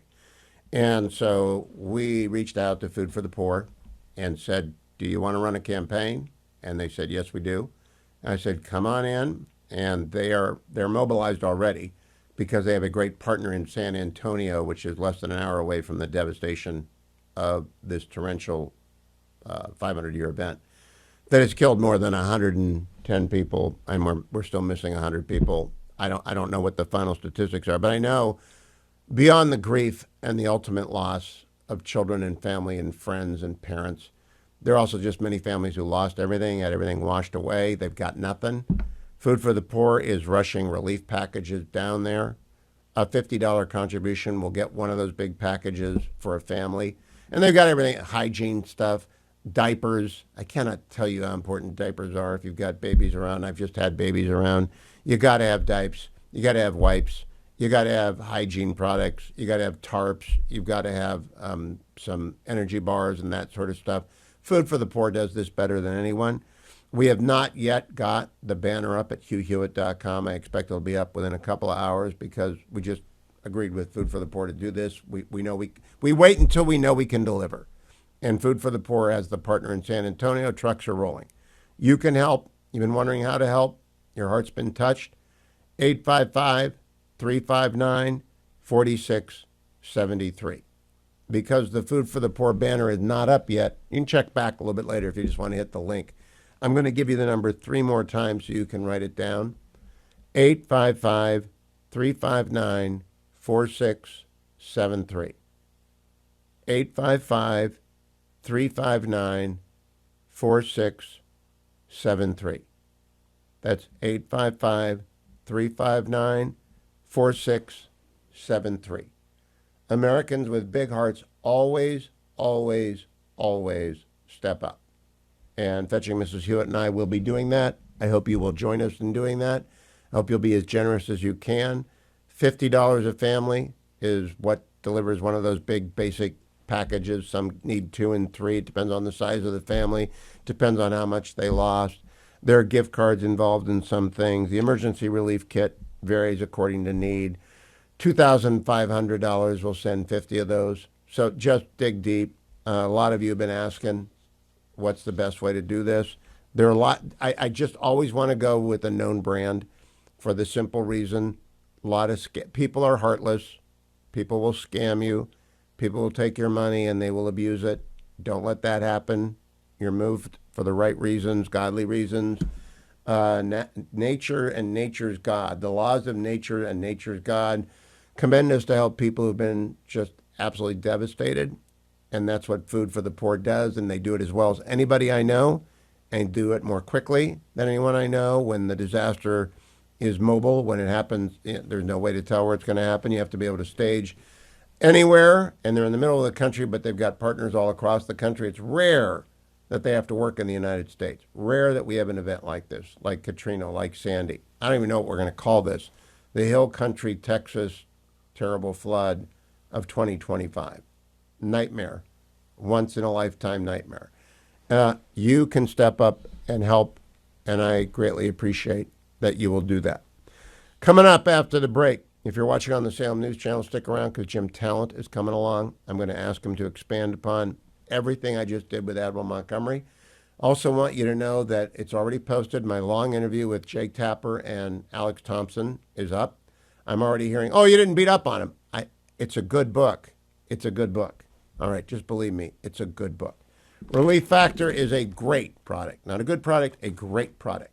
Call 1-800, the number 4, and the word relief, 1-800-4-RELIEF, or go to their website, find the starter pack, $19.95. I took it on air. You were watching on the Salem News Channel. I do it every first hour of every program because I did my 6 miles this morning, my 10K actually, 6.2. And I'm going to do that again tomorrow and on Saturday, weather permitting. But I want my Relief Factor to keep me in the game. I feel great, and I didn't get a lot done for 3 weeks. I got like a grand total of 20 miles over 3 weeks because of the back pull from the stupid loading of books. But I'm over that now, and I'm back on the roads and the highways and the byways thanks to Relief Factor, and I urge you to go to their website and find that starter pack. You can call 1-800, the number 4 and the word relief. Or you can go to relieffactor.com, find the starter pack for $19.95, less than $1 a day. That's relieffactor.com, relieffactor.com. That music means it's my wedding anniversary, 43 years married to the Fetching Mrs. Hewitt, and the 25th anniversary of the Hugh Hewitt Show on Salem Media. Seems like yesterday. Now I'm pleased to welcome one of our regular guests, Senator Jim Talent, formerly senator from Missouri, on the Reagan Board of Leadership and a defense maven. Senator, I want to go back and continue with you what I was doing with Mark Montgomery, throwing at you some of the line items in the $158 billion. Before I do that, what's your reaction to the big number, the $158 billion? Oh, I love it, you. Now, I'm a worrier, so I don't want it to be used as an excuse not to increase the top line, but there's a number of one-time needs that we can meet with this. And there's also programs we can begin to establish like Golden Dome. So I think it was great. And now let's just step up when the top line comes up later in the year. All right, now let's go through a few of these and just get your comments on it. There's $16 billion in the bill. 16, that's a lot of money to expedite innovation to the warfighter. 1.4 billion in small UAS industrial base, 1 billion for innovative technologies, 1.8 billion for quote low cost cruise missiles. This doesn't, oh, by the way, there's also 1.7 billion for cryptographic modernization. Do you really think we have any idea what this is? Oh, yeah. I mean, there are programs now. Mark would know more about the specifics than I would, but those are all areas of priority, including, by the way, cryptographic, because it's getting harder and harder to encrypt things, and we need new innovations. We need much lower cost interceptors and missiles because we're of the asymmetry. You know, a ship's attacked with a drone that costs $5,000, and we got to use $1 million missile to take it down, or $1 million ordnance. So all those things are important. And of course, what we have to do now, is we have to innovate at the same time as we're also replacing legacy programs, because we've not recapitalized the armed forces for years. And so we have to spend money on innovation as well as on straight procurement. Example of that, there is a specific no additional F-35 procurement, but there's 3.15 billion to increase the F-15EX aircraft production and 361 million to prevent the retirement of F-22. Now those are just three random lines. What do they say to you? Well, on F-22, Congress is constantly forbidding the retirement of force structure when we don't have anything to replace it, and we don't have anything. We don't have the new fighter now, so the Congress does not want F-22 retired. We did the same thing with cruisers for years, because what the services will want to do is they want to save money on maintenance, and they'll cut force structure in order to do it. So they'll want to retire old vessels that require a lot of maintenance, and they're not that worried about how low the ship count is going. So that's probably that reason. Now, you mentioned F-15X. My guess is that the production line is not running as hot as it could. This is one-time money. So they're saying, okay, ramp it up to maximum production, which, by the way, lowers the cost of each copy, each aircraft that you're buying. That's what you should do with one-time money, is ramp up the production line so you get as many as possible of lines that are already hot. All right, let's go to the most important thing, in my view, our deterrent, our nuclear deterrent. $15 billion new money, including $4.5 billion for B-21 funding, and 2.5 for GBSD Sentinel. I think that's our new missile, and 2.4 billion for an SLCMN nuclear armed cruise missile submarine. What, sufficient unto the day? Yeah, well, if we follow up with it, I would say yes. And you notice they're addressing all three legs of the triad, which shows continued congressional support for that. And that is extremely important. Each one of those legs has a purpose. One of the issues we've got, I mentioned before, recapitalization and innovation. There's also programs out there that are not fully funded. One of them is the nuclear modernization. Another is modernizing the space architecture, which is going to be extremely important for Golden Dome. So all of these dollars can be used very effectively. I heard you talk to Mark about how we're going to be certain that this money is used properly, and he came back with its accountability, and it really is. This is the first major test for the service secretaries, and I fully agree that Secretary Hegseth needs to and will tell them, look, these are the goals we want to achieve. They've contributed to those plans, of course, and I expect you to achieve them. John Lyman told me that's how he rebuilt the Navy. He established tight chains of command. He agreed on plans, and he said, okay, I'm going to back you up. I'm going to give you the authority. I'm going to put out fires for you. But if you can't do it, I'll get somebody who can do it. That's the way you get. Let me ask you about Section 20009, $12 billion for Pacific deterrence. That's it. What do you think that means? Well, it could be hardening. They haven't fully hardened those bases yet. It could be 360-degree missile defense for Guam, which is not in there yet. I don't know. Obviously, you in the authorization process, and I heard you talk to Mark about this. No Secretary of Defense has ever wanted the Congress to micromanage the department through these authorization bills. And by and large, they don't. About 90% of the authorization appropriation bills are programs the department has requested that they want. But there are instances where Congress attends to needs that, for one reason or another, the department will give short shrift to. Munitions is one of them, because as Mark said, the department will use, and it's dealing with OMB, it will use munitions as a bill payer in order to preserve the programs that are its core priorities. But then Congress will plus up the munitions account. So it's been woefully short in the past. There is a role for Congress to play. And I always tell secretaries of defense, including the current one, look, they're going to play it whether you like it or not. So you might as well make them a partner, because if you alienate them, they'll go in and they will micromanage the department. I was scheduled to have Speaker Gingrich on today about his brand new book, Trump Triumphs, and he got hurt, so he's going to be on next week. In it, he talks about revising procurement. I began to think about the president's commander-in-chief authority in Article 2. Do you think that a court would stop a president if he simply said, I'm taking out of this huge defense budget of $1 trillion, $10 billion for X company and $10 billion for Y company, and telling them to go and innovate and bring me back weapons that kill? You mean money that had not been or had been authorized for other purposes or appropriated for other purposes, and he took it out and wanted to spend it for something other than Congress? Well, like he did for the wall. I'm a little bit reluctant to talk about con law with you, but wouldn't there be a standing issue? I mean, who'd sue? I think there would be a standing issue. I don't know who would sue, but I wonder, you're a legislative guy. You served in the House and the Senate, but you're a defense guy as well. And the president is the commander in chief, and so Congress can appropriate.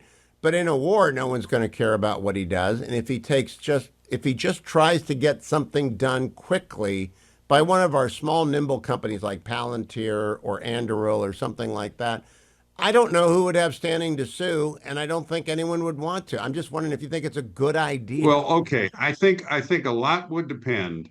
If it was some kind of an emergency basis, a lot would depend on that and what the record showed regarding it. I mean, this is my guess. The courts, as you know, would be reluctant, and appropriately so, to interfere in this. Now, what I would hope would happen, and I think probably would happen, even in this highly partisan atmosphere, is that you could go to the Congress and get something done quickly if the need was clear. Remember, the defense bill is the one authorization bill that passes every year. No other agency is reauthorized. That's a bipartisan tradition. It usually has bipartisan support.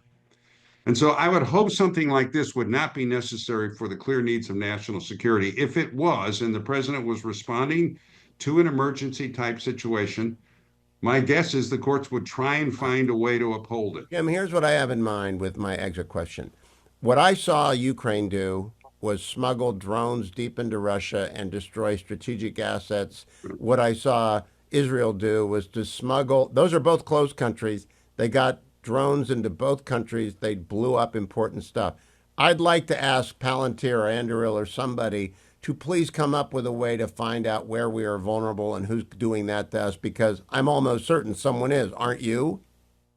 Yeah, and appropriations along those lines are already authorized. They do have a lot of flexibility. You just read the open-ended appropriations, so they would be able to find money for that. That's one of the reasons Golden Dome is being tried, because remember that deals not just with missiles, but all airborne threats. It's also a pretty good reason to keep the border secure, isn't it? And you notice there's also money in that bill. This is one of my favorites, for getting a number of new Coast Guard cutters. We're really reinvigorating the Coast Guard with this bill, and that is icebreakers as well. That's a pet peeve of mine. That we don't have any icebreakers, and yet we're trying to compete for the Arctic with Russia and China. So, yeah, they would be able to find the money for that. You can move money around. Again, I was never like a budget hawk. It's not like I ever worked at OMB, but generally speaking, you can reprogram money with if you inform the committees and they don't object. There's an awful lot of flexibility there. Okay, I didn't know that, and that might remove the need. I do think there's some urgent needs that have become very obvious in light of recent developments. Final question: are you an optimist that Gaza is near the end? Yeah, I am because the balance of power, as you know, has completely changed in the Middle East. Israel is now the hegemon of the region, capable of dominating their strategic environment as long as they have the cooperation and support of the United States, which they will for the next 3.5 years. So I think they're going to figure this out. And it's important not only for humanitarian reasons, there you, but also because it's the primary remaining obstacle to expansion of the Abraham Accords and normalization of relationships with Israel all throughout the region. We have a real chance to create a new equilibrium, one that suppresses Islamic radicalism and prevents aggression through the region. I mean, the president and Netanyahu and the Saudis, the Gulf states, et cetera, are close to getting there. And Gaza right now is an obstacle because it's hard for the conservative Sunni states to come to that kind of an accommodation as long as that war is going on. I'm sure that's why the president is so eager to get an agreement there. Fingers crossed. I think it's close. We will see. Jim Talent, thank you, my friend. It's the anniversary show. 43 years married to the fetching Mrs. Hewitt. 25 years on the air with Dwayne. Almost 25 years with Adam. And it must seem like 25 years to Harley. So I want to thank my team for a wonderful, and to everyone at Salem Media for supporting me for all these years on radio and television, and to our wonderful affiliates, and to my guests.